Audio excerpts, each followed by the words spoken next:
আসসালামু আলাইকুম। আশা করছি সবাই ভালো আছেন। আলহামদুলিল্লাহ আমরা বেশ ভালো আছি। নতুন আরও একটি ভিডিও নিয়ে আসলাম। আশা করছি শেষ পর্যন্ত দেখলে ভালো লাগবে। যদি ভালো লাগে লাইক কমেন্ট শেয়ার করে দিবেন, সেই সাথে সাবস্ক্রাইব করে আমার পাশে থাকবেন আশা করছি। তো সকালবেলা ঘুম থেকে উঠেই বেশ কিছু কাপড় ধুয়েছি, সেই সাথে কিছু কাপড় বারান্দাতে ছিল, এনে ভাঁজ করে নিয়েছি। তো শুরুতে দেখিয়ে দিলাম কাপড় ভাঁজ করা, তারপরে কাপড় ধুয়ে কতগুলো আবার বারান্দাতে ছড়িয়ে দিয়েছি, সেগুলো আপনাদের সাথে শেয়ার করলাম। আর আরও কিছু কাপড় ভিজিয়ে রেখেছি, সেগুলোও আমি অফ ক্যামেরাতে ধুয়ে নেব। তো কাপড় চোপড় ধুয়ে গোসল করে একবারে চলে এসেছি রান্নাবান্না করার জন্য। আজকে খুব ভোরে উঠেছি, উঠেই আগে নাস্তা তৈরি করে খেয়ে নিয়েছিলাম আমরা অফ ক্যামেরাতে, সেগুলো আপনাদের সাথে আজকে শেয়ার করতে পারিনি। আর আজকে একেবারেই অল্প স্বল্প রান্না করব, সেটুকু আপনাদের সাথে একটু শেয়ার করলাম, কারণ রান্নাবান্না না দেখাইলে আমার ভিডিও আসলে অসম্পূর্ণ থেকে যায়, আমার কাছে এরকম লাগে। তো এই তো আজকে ডাল রান্না করেছি, আর সেই সাথে হলো একটুখানি চিকেন রান্না করেছি। তো রান্নাবান্না শেষ করে আসলে অনেক কাজ করেছি, তো দেখতেই পাইলেন যে বেশ কিছু কাপড় ধুয়েছি, পাশাপাশি ঘর বাড়ি গুছিয়ে নিয়েছি।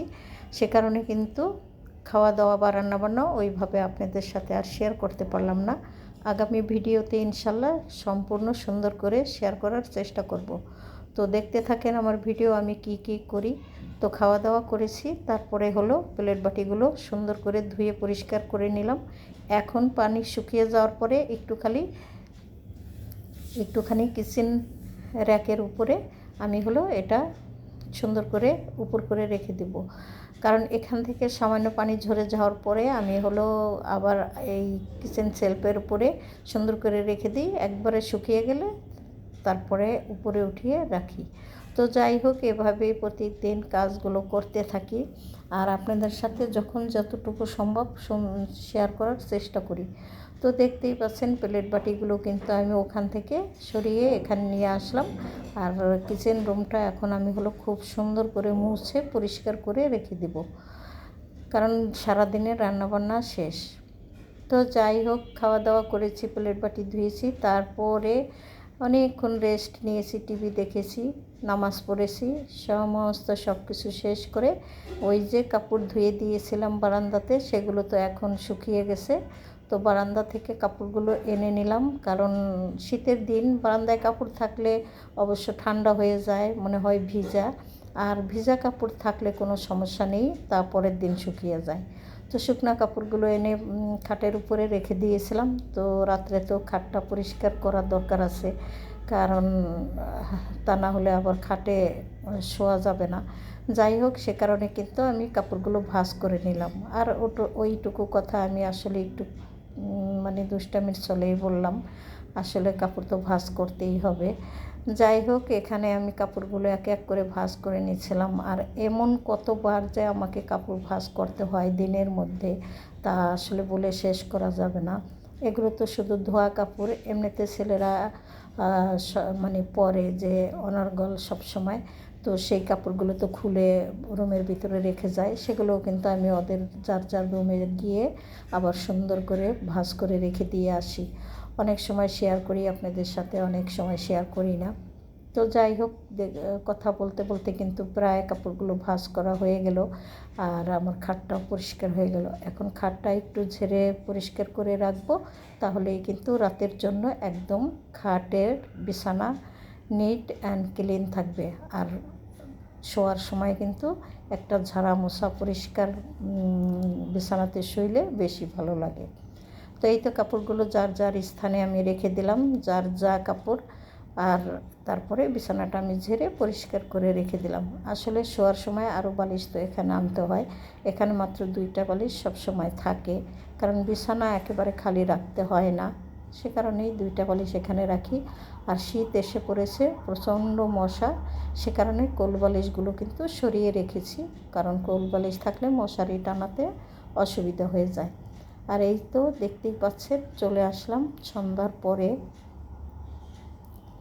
সন্ধ্যার পরে হলো আমি একটু চাপটি পিঠা তৈরি করব। তবে আজকের চাপটি পিঠাটা একটু অন্যরকমভাবে বানানোর চেষ্টা করলাম, কিন্তু ওইভাবে না বানাইলেও হতো, কারণ আজকের চাপটি পিঠাগুলো হলো অনেক ঝোল রয়ে গেছে, তো সেই ঝোল দিয়েই কিন্তু আমরা খাবো। তারপরেও আমি একটু চেষ্টা করলাম ভিন্নতা আনার জন্য, বা অনেকেরও দেখি মাঝে মধ্যে পেঁয়াজ, কাঁচামরিচ সেই সাথে ধনিয়া পাতা দিয়ে চাপটি পিঠা বানাতে বা বানাইলে কিন্তু আসলে খুবই ভালো লাগে।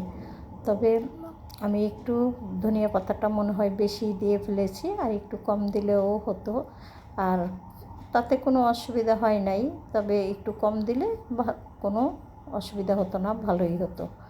যাই হোক, এখানে এই তো আমি সমস্ত সব কিছু একটু মিক্সড করে 5 মিনিটের জন্য রেখে দিয়েছিলাম।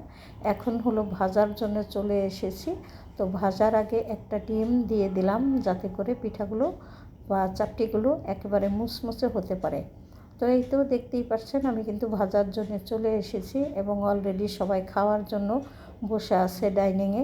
আমি ভাজবো, আর ওরা কিন্তু গরম গরম এখান থেকে নিয়েই খাওয়া শুরু করে দিবে। তবে খাওয়া যদি একসাথে ভেজে তারপরে বসতাম খাবার খেতে, তাহলেই কিন্তু আপনাদের সাথে শেয়ার করতে পারতাম।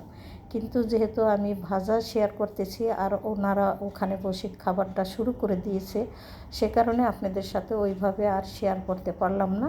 আমি শুধু ভাজা এবং বানানোটাই আপনাদের সাথে শেয়ার করলাম। তো কেমন হলো আমাদের রাতের খাবার আপনারা সবাই কমেন্টস করে জানাবেন। আর যদি ভিডিওর ভিতরে কোনো ভুল ত্রুটি হয়ে থাকে তাহলে ক্ষমা সুন্দর দৃষ্টিতে দেখবেন।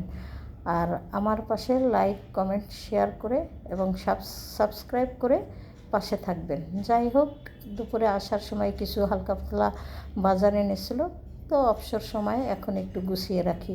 আর মোয়া তো বিকেলবেলা শীতের দিনে ভালোই লাগে, শুধু বিকেলবেলাতে না, এই মোয়া অবসর সময় বসে থাকা অবস্থাতেও খেয়ে নেওয়া যায় যে কোনো সময়। তো সে কারণে একটু খুলে রাখলাম, খুলে না রাখলে আবার ছেলেরা কখনোই খেতে পারবে না। তো খুলে আমি এটা হলো একেবারে চোখের সামনে রেখে দেব। যার যখন খুশি শীতের সময় একটা মোয়া খেলেও কিন্তু ভীষণ ভালো লাগে। যাই হোক, মোয়াগুলো আমি একটা পটের ভিতরে রেখে দিলাম, আর সাবানগুলো যেখানে রাখি সেখানে রেখে দেব। তো আপনাদের কাছ থেকে বিদায় নেব। সবাই ভালো থাকেন, সুস্থ থাকেন। আল্লাহ হাফেজ। আসসালামু আলাইকুম।